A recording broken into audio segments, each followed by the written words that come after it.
Oi. E aí, Ivan? Essa janta sai ou não sai? Mana, sai, já tá quase pronto aqui. Lua, desde eu tô te vendo com esse livro, cara, o que tem de tão interessante nele? Muita coisa, sexo é química. No Brasil, hoje em dia, nós vemos tantas formas de luta contra o preconceito, seja ele racial, religioso ou de classe social. Porém, existe um preconceito tão enraizado na nossa sociedade e poucos se atentam para ele, o preconceito linguístico. Tava pensando aqui que isso realmente faz sentido. Os programas de televisão, por exemplo, eles fazem questão de colocar isso na cabeça das pessoas, o que é certo e o que é errado. Mas será que isso realmente existe? Eu acho que, na verdade, isso não passa de um mito. Na verdade, são vários mitos. E o primeiro deles é dizer que existe uma unidade linguística no Brasil. Como assim? Como é possível falar de uma unidade linguística no português falado aqui no nosso país se há uma variabilidade enorme do nosso português? Infelizmente, no nosso país, a educação é privilégio de poucos. Uma grande parte dos nossos brasileiros permanece à margem do domínio de uma norma culta. É claro que eles também falam português, uma variedade não padrão, com a sua gramática particular, mas que não deixa de ser o português. Pode crer, Ivan, essa grande variedade de língua leva a gente pro próximo mito, de que o brasileiro não sabe falar o português e que só em Portugal é que se fala bem o português. Vamos combinar que essas expressões têm um certo complexo de inferioridade, não é mesmo? Gente, isso não passa de uma grande bobagem que as escolas insistem em passar de geração em geração por meio da gramática tradicional, cara. Vamos esclarecer uma coisa aqui. Brasileiro sabe falar o português, sim.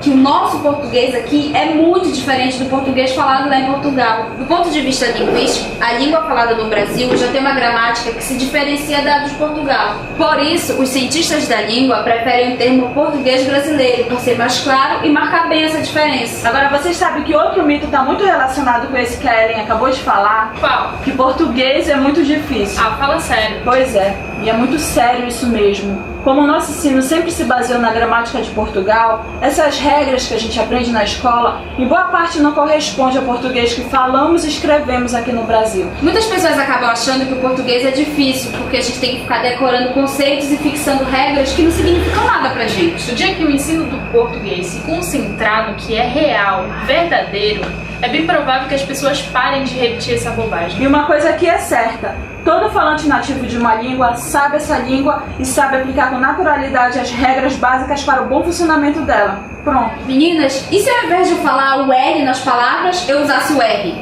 O que vocês vão dizer? Tá, como assim? Falar Cláudia ao invés de Cláudia, chiclete ao invés de chiclete, bloco ao invés de bloco. E aí? Eu ia dizer que tá errado. Pois é, muitas pessoas humildes falam desse jeito. E por isso, cria-se outro mito, de que pessoas humildes, sem instrução, falam tudo errado. Qualquer manifestação da língua que escape desse triângulo escola, gramática, dicionário, é considerada errado. Absurdo, quem sabe? Porque, é muito fácil você ouvir das pessoas que isso não é português. É verdade, e muitas vezes isso é considerado como um atraso mental dessas pessoas. Cara, isso é simplesmente um fenômeno fonético, que há tanto tempo contribui para a formação da língua padrão. Se a gente levar em consideração que a palavra branco, do nosso português padrão, é derivada de blanco, de origem germânica, outras palavras como a palavra fraco, seria flaco, cravo seria clavo, e assim por diante. Interessante. Quer dizer que antes, em algumas palavras, era usado o L e hoje é usado o R. Então, do ponto de vista exclusivamente linguístico, é claro, o fenômeno do português não padrão é o mesmo que aconteceu antes no português padrão. Ai, essa falação toda me deixou com sede, vou beber uma água. Eu quero também. Tu queres, irmão?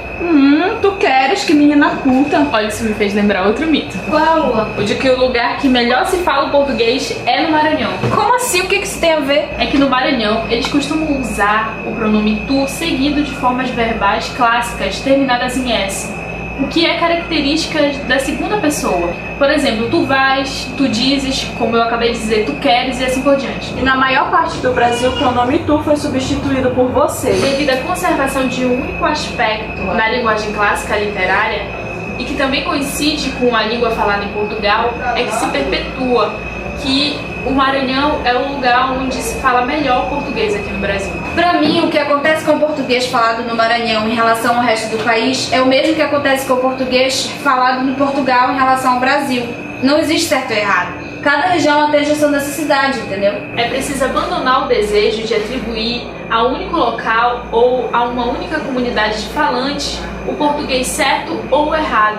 É preciso respeitar as variedades linguísticas. E o que vocês acham de dizer que o certo é falar assim porque se escreve assim? Eu acho que isso é só uma bobagem. Outro mito, claro.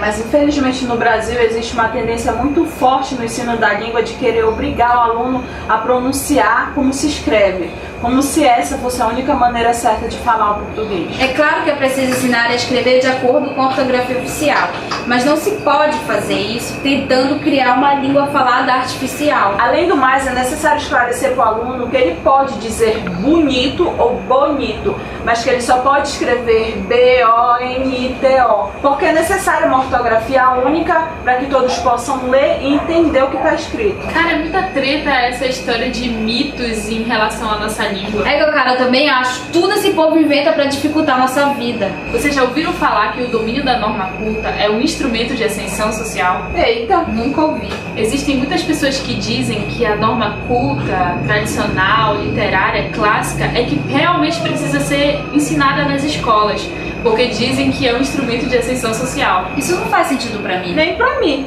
Afinal de contas, se o domínio da norma culta fosse um instrumento de ascensão na sociedade, os professores de português ocupariam o topo da pirâmide social, econômica e política do nosso país. Pois é, supostamente ninguém melhor do que eles dominam a norma culta. Só que na verdade está muito longe disso. Aos professores são pagos os salários mais canalhas no Brasil.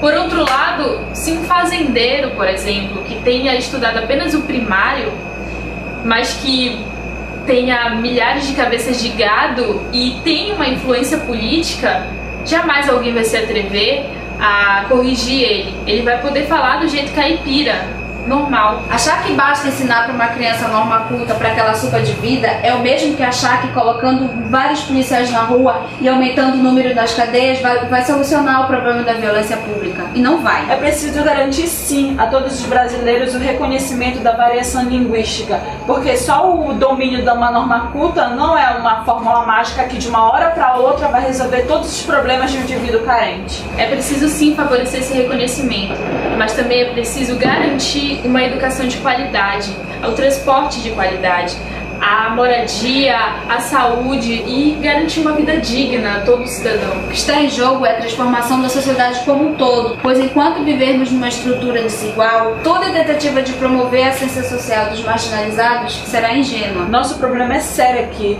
Vocês perceberam a quantidade de mitos que a gente acabou de falar agora? Tudo isso não passa de preconceito criado em torno da língua. O que será que a gente pode fazer para acabar com isso? Uma coisa a gente tem que reconhecer, muitos professores já não recorrem tanto à gramática normativa como uma única explicação aos fenômenos linguísticos. Mas por outro lado, faltam instrumentos didáticos que possam, se não substituir, ao menos complementar a gramática tradicional. Mas enquanto esses instrumentos não surgem, nós podemos utilizar das ferramentas que dispomos. E parar de acreditar que o brasileiro não sabe português ou que o português é muito difícil. Que os habitantes da zona rural e das classes sociais mais baixas falam tudo errado. Isso, é dessa forma que devemos pensar e agir. Já os professores precisam adotar uma nova postura crítica em relação ao seu objeto de trabalho. Ao invés de repetir apenas o que está escrito nos livros, eles devem refletir sobre isso, sabe? Eu acho que os professores deveriam parar de entregar regras prontas para os alunos e encontrar métodos mais prazerosos para eles aprenderem, para ficar mais fácil, né? De repente. Essa mudança de atitude é fundamental para começarmos a desconstruir esse preconceito linguístico e começarmos a aceitar que tudo no universo muda e que a língua não fica de fora disso. Enfim, mas sim, Vanessa, essa comida não sai, não? Pior, comida! O assunto aqui tá tão envolvente que esquecemos de jantar e eu esqueci que eu tinha que sair.